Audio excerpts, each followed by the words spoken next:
So today I figured I'd make a quick video on installing the Motion Raceworks quick release steering wheel adapter on an older foxbody. It's basically what you get. Motion's bolt-on adapter. Got the quick release already mounted on the steering wheel. And you got your Grant 4282, which is for 79 to 83 fox bodies. And I'll show you the difference, or at least the issue I ran into when trying to install this setup.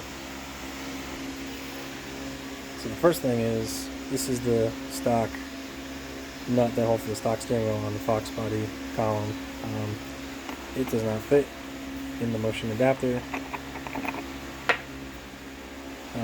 What I ended up doing was getting a nut from McMaster Carr, which actually is an ARP. I think it's a 5/8, it's a 5/8, 18, 12 point, and it's 13/16. This is 15/16.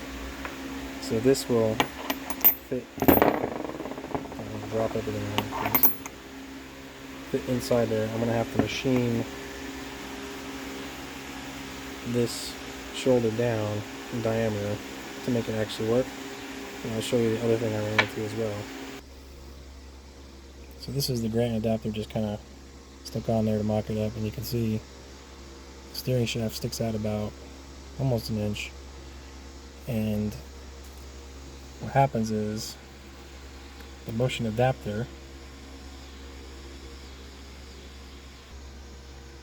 is not deep enough to allow it to bolt to the Grant adapter.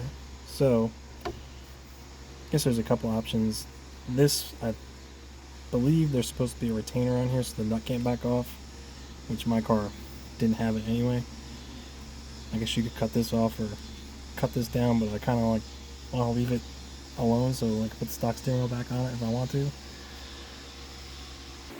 So what I did was I ordered this, basically a washer from McMaster Carr.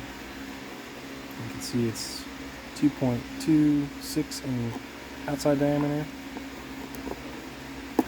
It is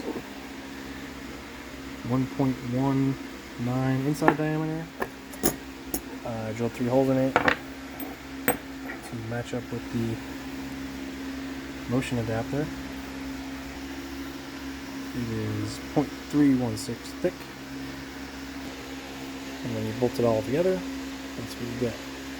And once I get this all finalized, I'll probably paint this black so it doesn't stick out.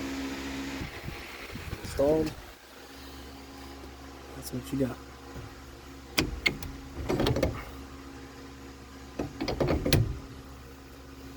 So, hope this helps out. I'll put all the part numbers and stuff in the description, and hopefully it works.